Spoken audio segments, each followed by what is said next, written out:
18:36 arrancamos en otro bloque más de La Resistencia. Comentanos ahora con qué continuamos.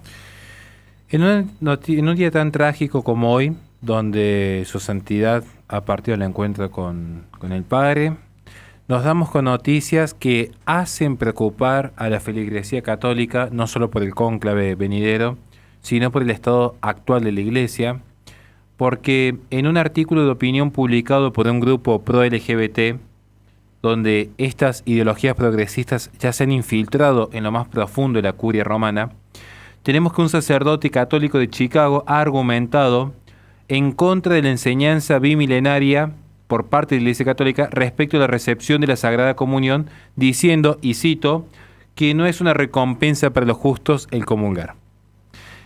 Escribiendo para este grupo progresista LGBT, Outreach, el padre que pertenece al padre James Martin, aquí vemos que se junta un nuevo sacerdote en esta filiación ideológica, donde desde la Arquidiócesis de Chicago insta con lo siguiente: católicos LGBT son bienvenidos a las liturgias de Semana Santa. Y acá, claro, en este punto no podríamos objetar nada, en este punto. De hecho, la iglesia es una iglesia de puertas abiertas para todos los pecadores. Si nosotros excluyésemos a un pecador, el primero que no podría asistir a la liturgia sería yo. Pero el punto es que detrás de esta mirada misericordiosa y de esta apertura se encubre un cambio sistemático de la doctrina. Por eso siempre insistimos, no se queden con el discurso, vean lo que pasa en la praxis. Los mismos revolucionarios reconocen que en la práctica es donde se dan los cambios, no en la letra. Porque al instar a las personas LGBT a asistir y participar del Tríodo Sagrado, el padre Michael Train describió maneras específicas en que pueden hacerlo en cada una de las liturgias de la Semana Santa.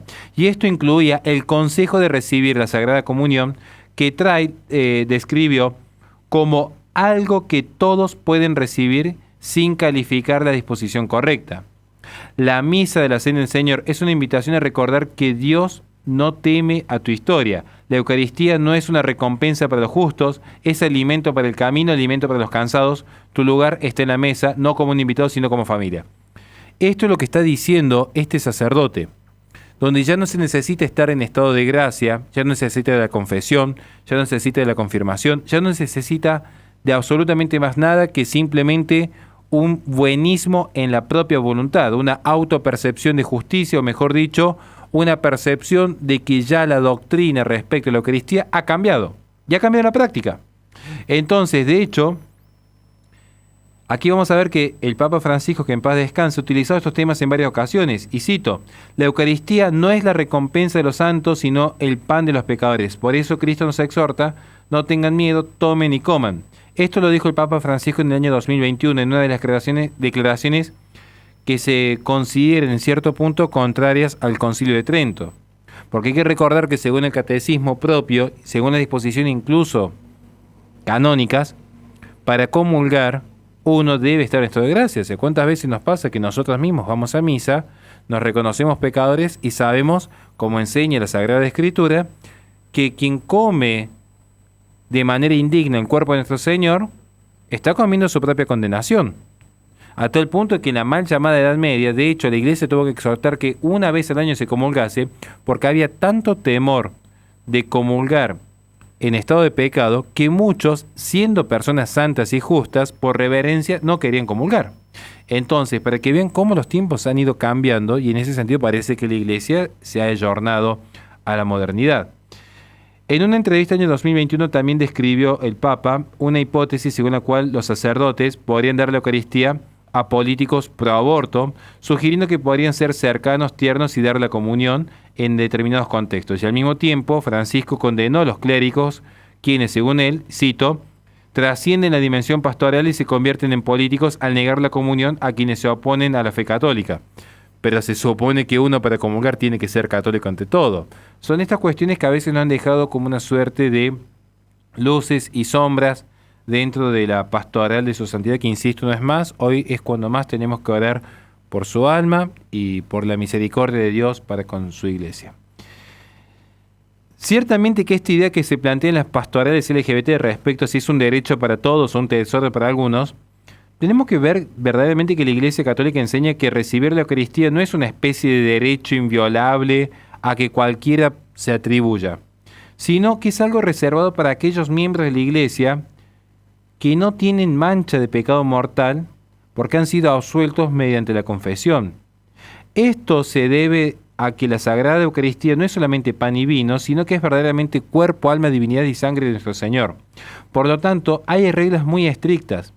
Y esto nos lleva a pensar una vez más, y con esto termino, a lo que es verdaderamente una batalla cultural, que en el fondo es una guerra espiritual, porque estamos viendo cómo desde la cultura incluso se está cambiando el cimiento de Occidente, que es la fe. La fe se está licuando en esta modernidad líquida. Y aquí estamos viendo que todas las reglas canónicas de repente quedan como una postura ortodoxa de manera peyorativa, donde ahora hay que ayornarse a los tiempos culturales que corren, donde ahora aquellas mismas reglas que enseñaba la Iglesia quedan en desuso. Y por lo tanto hay que deconstruir aquellos dogmas y empezar a construir por convenciones democráticas, como puede ser la Iglesia Sinodal, donde los laicos de repente quieren decirle a la Iglesia cómo debería funcionar. Esto es propio de la sinodalidad, de hecho. Esta idea del caminar juntos implica poner en un mismo pedestal a la Sagrada Escritura a la opinión de un simple laico que quiere verse validado en su fe. Son tiempos complejos, si es que los hay, son tiempos de grandes tribulaciones, pero también son tiempos para afianzarse en lo correcto frente a un mundo que está en decadencia. Esto que parece una simple noticia tiene una gran relevancia en el plano cultural, porque estamos viendo cómo hoy el progresismo está marcando la praxis de una fe bimilenaria. Quedará en nosotros entonces poder seguir resistiendo estos embates. Nada más y muchísimas gracias de corazón. Le recordamos a la gente que este programa se sube al canal de YouTube de La Resistencia Radio, donde en la descripción de los videos tienen la plataforma Patreon, donde pueden apoyarnos para que podamos seguir haciendo este tipo de contenido. Vamos a un corte y enseguida volvemos con más Resistencia.